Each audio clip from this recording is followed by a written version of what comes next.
آپ میرے اوپر ایک احسان کر دیں، ایک مرتبہ اور میڈم کے ساتھ تصویریں کھنچوا لیں۔ میں جواب میں دانش نے چپڑاسی کو بلانے کے لیے گھنٹی بجا دی۔ عزیزہ بیگم نے دیدار خالہ کا استقبال کیا اور پھر کہنے لگی، دیدار باجی، شاہ جی کو چیزیں پہنچانی ہے، اب میں کہاں چاندی اور سونا تلاش کرتی پھروں گی؟ انہیں اس کی رقم دے دی جائے، جادو خود سونا چاندی خرید لے گا۔ تو ٹھیک ہے، یہی کرتے ہیں۔ کب پہنچانی ہے رقم؟ اسی لیے تو میں نے آپ کو بلایا ہے دیدار باجی۔ چلو پھر چلتے ہیں۔ رقم کا بندوبست کر لیا ہے؟ جی بالکل کر لیا ہے۔ دور ہی سے انہیں آتے ہوئے دیکھ لیا گیا تھا اور عامل صاحب ان کے استقبال کے لیے تیار تھے۔ باہر آ کر انہوں نے عزیزہ بیگم سے ملاقات کی اور دیدار خالہ کی طرف دیکھ کر بولے، جی دیدار بیگم، آ گئے آپ لوگ؟ بیٹھ جائیے۔ کیا صورتحال ہے؟ آپ کی ہدایت پر عمل کر رہی ہوں شاہ جی۔ اللہ کا فضل ہے، کوئی ایسی ویسی بات نہیں ہوئی۔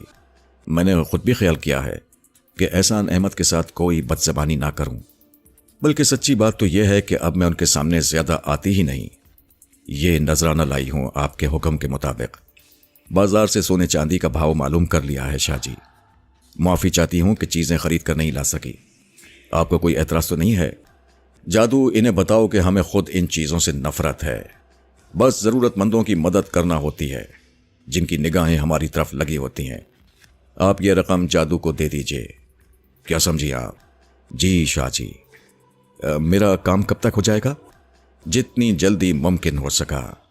ہر کام کے لیے وقت تو لگتا ہی ہے۔ اس نوکرانی کے ساتھ آپ نے کیا سلوک کیا؟ شاہ جی ابھی تک میں نے اسے کچھ نہیں کہا۔ دیدار خالہ نے مجھے سمجھایا کہ اگر میں نے ہنگامہ کیا تو بات سب کے سامنے آ جائے گی۔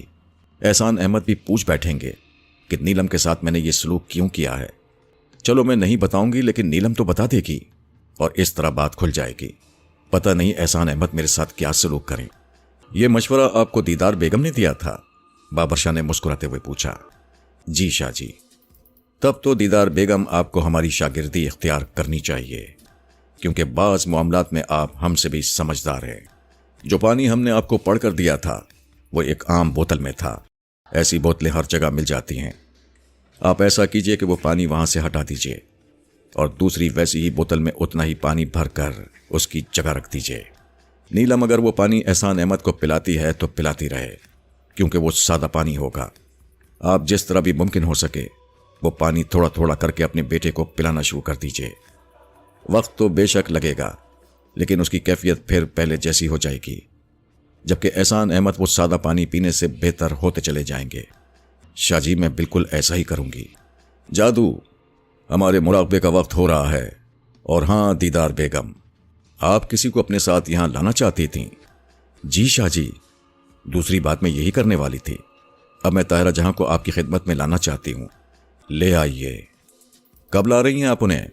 جب آپ حکم دیں شاہ جی۔ ٹھیک ہے، پھر کل زوال کے بعد لے آئیے۔ 12 بجے کے بعد کسی وقت بھی آ سکتی ہیں۔ شاہ جی، آپ کا حکم سر آنکھوں پر، بس ایک ذرا سی ہیچ ہے۔ وہ کیا؟ طاہرہ جہاں چھپ کر آئیں گی، کسی کو بتائیں گی نہیں۔ ہو سکتا ہے وہ کل نہ آ سکیں، میں ان سے فون پر بات کر لوں گی اور پھر جادو کو فون کر کے بتا دوں گی۔ ٹھیک ہے، بابر شاہ نے کہا اور اٹھ کر اندر چلے گئے۔ عزیزہ بیگم کو ان کے گھر چھوڑ دیا گیا اور دیدار خالہ اپنے گھر واپس چل پڑیں۔ وہاں سے انہوں نے طاہرہ جہاں کو فون کیا۔ جی دیدار خالہ، آپ کا انتظار کر رہی تھی، فون ہی کرنے کے بارے میں سوچ رہی تھی۔ میں نے سوچا کہیں آپ ناراض نہ ہو جائیں، یہ نہ سوچیں کہ ذرا سا منہ لگایا تھا، پیچھے ہی لگ گئی۔ اچھا میری بات سنو، کل گھر سے 12 بجے نکلنا ہے۔ تم مجھے میرے گھر سے اپنے ساتھ لے لینا، کہیں اسے شبہ نہ ہو جائے اور وہ ہمارا پیچھا کرنے کی کوشش نہ کرے۔ بھائی خیال تو رکھنا ہی پڑتا ہے نا۔ آپ بے فکر رہیں، میں 11:30 بجے آپ کے پاس پہنچ جاؤں گی، طاہرہ جہاں نے کہا۔ پھر دوسرے دن طاہرہ جہاں ڈرائیور سجاد کے ساتھ دیدار خالہ کے گھر پہنچ گئیں۔ دیدار خالہ کے تو پاؤں زمین پر نہیں پڑ رہے تھے۔ یہ وہی طاہرہ جہاں تھیں جو غرور سے زمین پر پاؤں نہیں رکھتی تھیں، آج ان کی چوکھٹ پر آ گئی تھیں۔ سجاد کو راستہ بتا دیجئے۔ ہاں سجاد، تم نے جھانجر گاؤں تو دیکھا ہے نا؟ جی بیگم صاحبہ، بس پہلے وہیں چلو۔ جی بہت اچھا۔ پھر وہ جھانجر سے گزرتی ہوئی بابر شاہ کی جھونپڑی تک جا پہنچی۔ جادو انتظار کر رہا تھا۔ شاہ صاحب اندر اپنی جھونپڑی میں موجود تھے۔ طاہرہ جہاں دیدار خالہ کے ساتھ نیچے اتر آئیں